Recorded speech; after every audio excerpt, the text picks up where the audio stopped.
Well, good morning, good morning, good morning, good morning.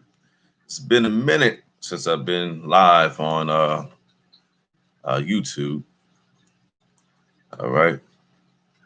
Well, my name is Jairus Adib Wright from Right Way Kingdom Ministries. Thank you for joining. And I just want to just have a little chat, a little chit chat, bust it up,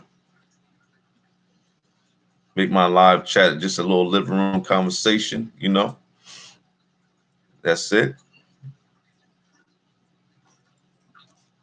I just want to start out this Proverbs 24 this morning, uh, third verse, and conversates on this verse. All right. Through wisdom is a house built, and by understanding it is established. Through wisdom is a house built. In this ministry, Right Way Kingdom Ministries, we have a lot of things that we do. But one thing for sure that I make sure that is happening is that there is the wisdom of God that speaks through me and to other individuals to help build up their house, help build up their spiritual life, their spiritual walk, their prayer life, and to challenge the believer on what they hear so that they can be, prosperous in the way that God has called them to be. It's not by the will of God that I'm just trying to gain people. Mm-mm. It's not. That's not the will of God. That men are trying to possess other people for their following, for their gain. This is not the way of God, people. This is definitely not the way of God. The way of God is calling us in this day and time to become focused, and look at our situation. How did we get to where we are today? And the number one thing I want us to look at as an examination, again, this is just a little chat, a little living room conversation. The chat is, have you been a storehouse? Have you been storing what God has been giving you? Have you been recognizing the season, the time in which to um, use what God has given you financially? Are you using wisdom to build your house? And I can honestly say, through doctrinal error and false leadership, and also leadership error, that we have come to this place. Even I had to break it off my life.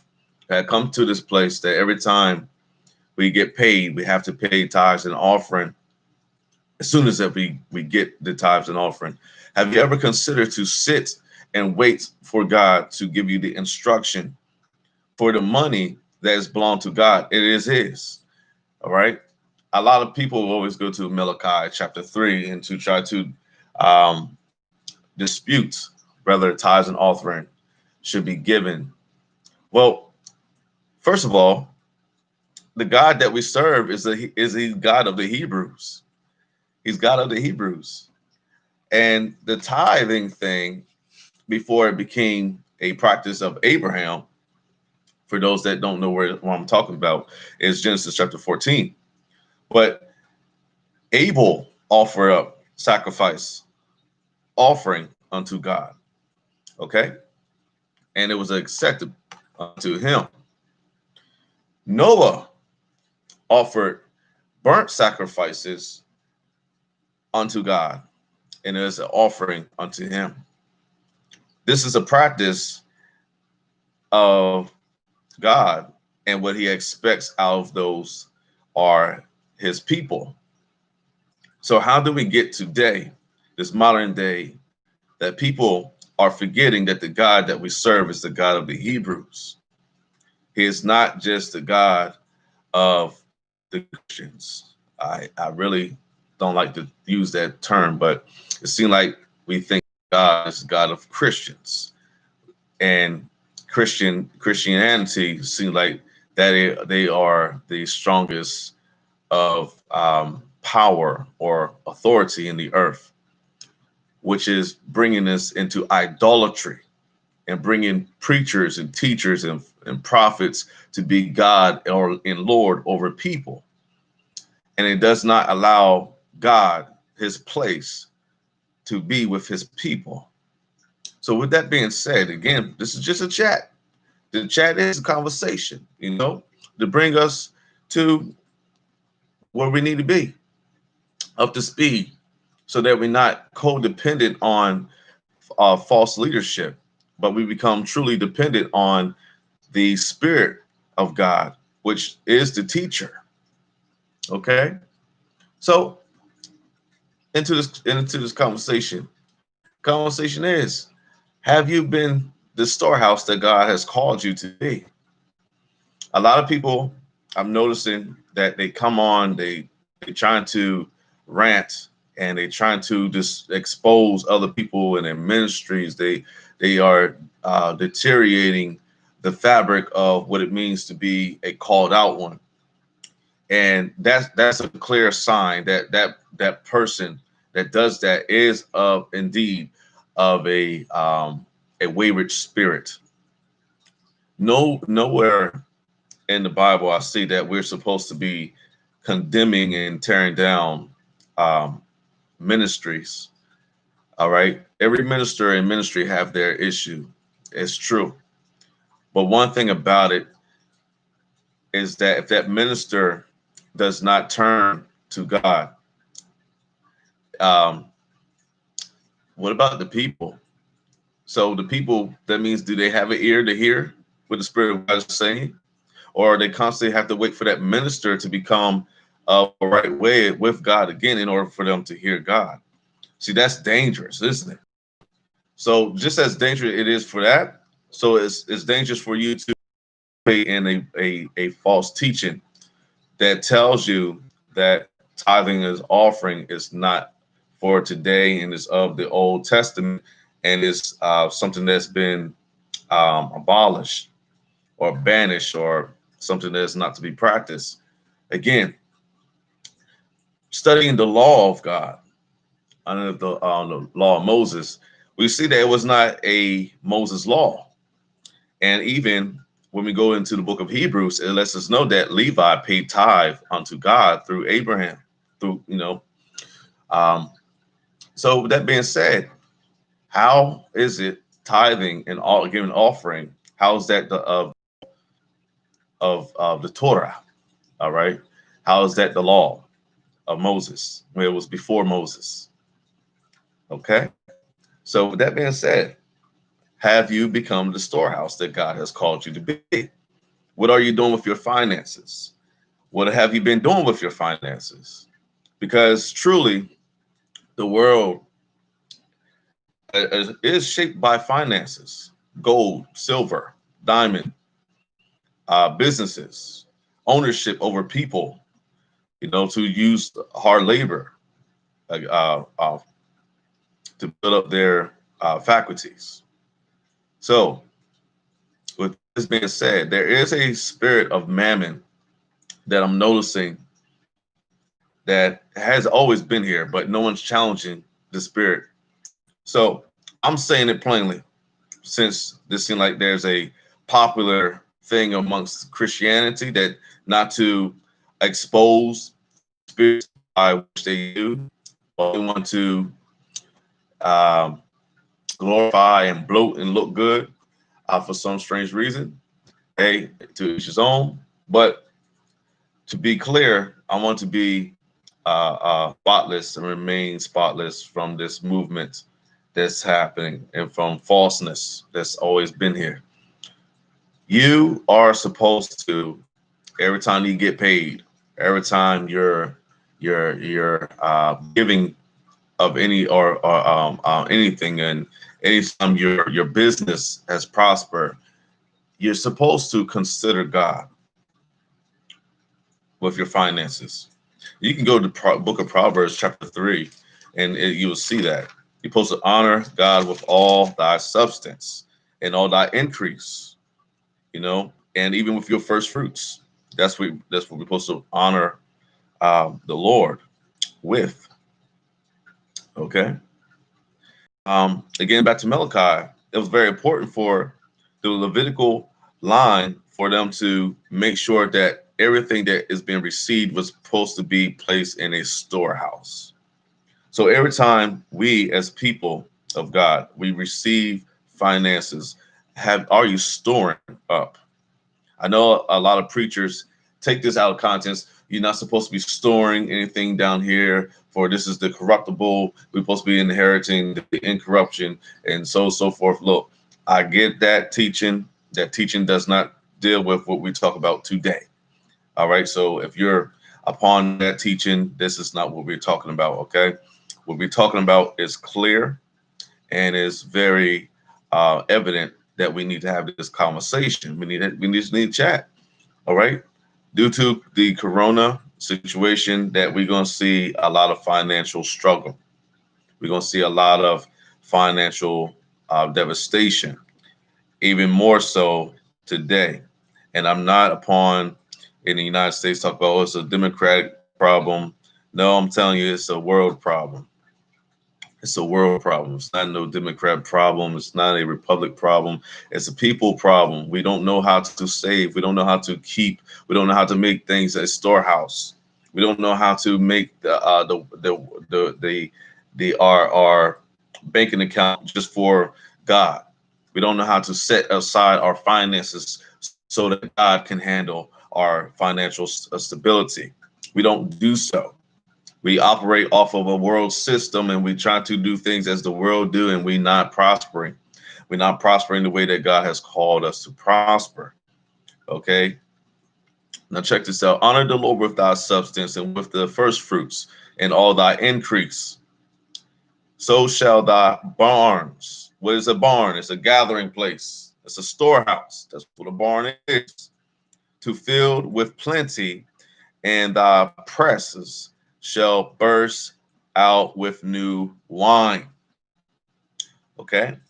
Now that's Proverbs chapter 3, and that is verse 9 and 10. So just want to have that conversation. Are you, what you doing with your finances? Are you becoming a storehouse? Because will man rob God? All right. Will man rob God? We're going to see. The test is coming. The proof is coming, and it's going to manifest. All right. The next thing I just want to chat about is deliverance. All right. Deliverance, teaching, prophetic teaching, and all that good jazz. Uh, we do a lot of these teachings on Thursdays. All right. Sunday we starting again Sunday services. So Sunday it will be my wife, Pastor Kelly. Right, she will be doing teaching on Sundays. I'm taking a break. All right. Um, so therefore, Thursday, December the 3rd, Thursday, December the 10th are classes, Zoom classes. That's Zoom Classroom. If you're interested and you want to have some more information about that, please email me at wwk@gmail.com or go to Facebook and locate me by our ministry page, which is Right Way Kingdom Ministries, or just put the in the search bar at WWK Ministries, and you will find our page. Like it if you like it, and follow if you like to follow. All right. Um, I'm just putting this announcement out here, just a little chat, whatnot, because what we're gonna be doing is gonna be we're gonna be moving pretty fast here. We're gonna be doing a lot of teaching, a lot of equipping people for ministry. All right. I believe I'm not the only one out here called to do what I'm doing. I believe other people are out here called to do the same work. So, in order for um, the harvest to come in, we need more laborers. And we again, this is another program, another problem that the church has a program. They actually have a program. It's an issue. jealous over spiritual gifts, jealousy over who preach better than the next man.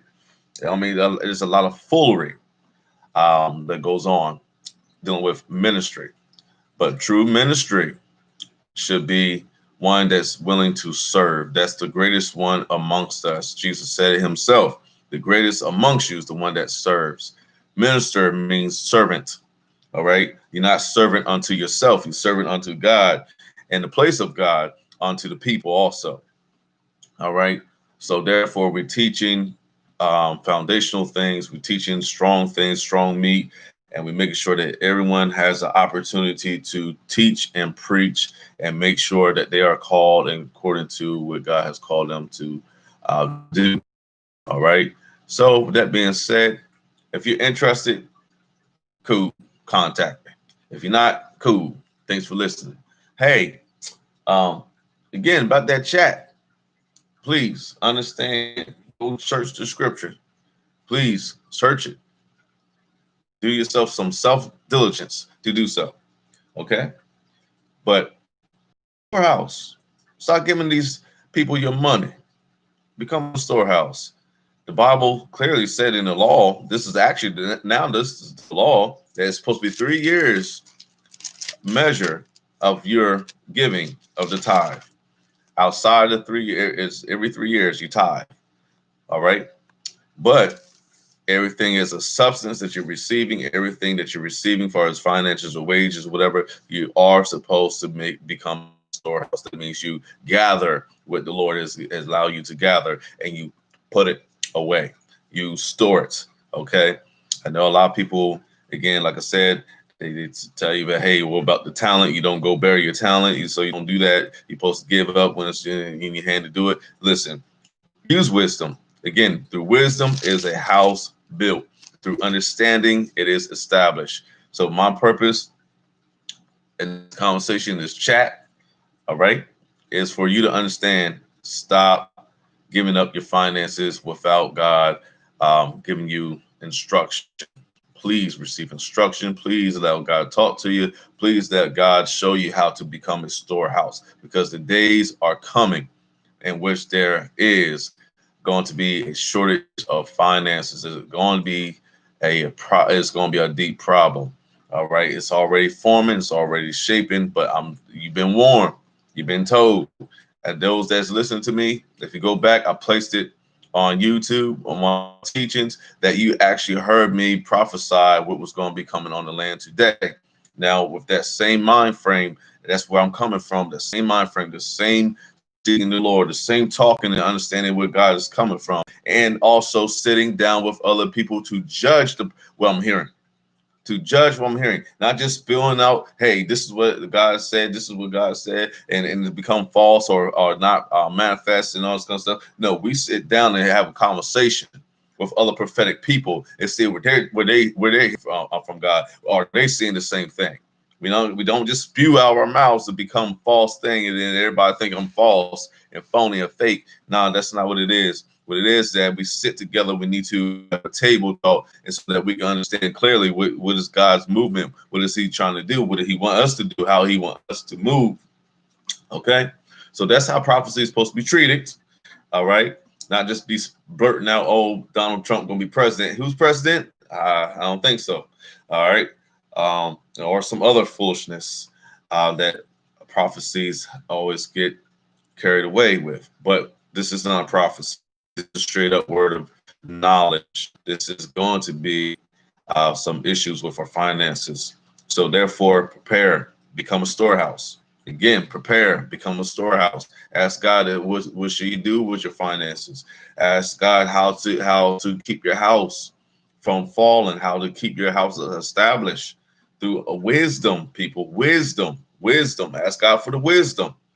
All right, to build up your house and have understanding so that it may be established. And be honest with you, if you shift to Second Chronicles chapter 20 and verse 20, if I'm not mistaken, it says, "Believe on the Lord and you shall prosper." Excuse me. Believe on the Lord and you shall be established, but believe in His prophets and you shall prosper. All right. that's in the same alignment. But don't just take my word for it. Seek the Lord. Don't just take my word for it. Ask God to show you and give you the instruction by which this prophetic vessel is playing. It's plainly bringing to the table. Are you, again, a storehouse? Hey, thank you for listening to me. This is Right Way Kingdom Ministries, and I'm out.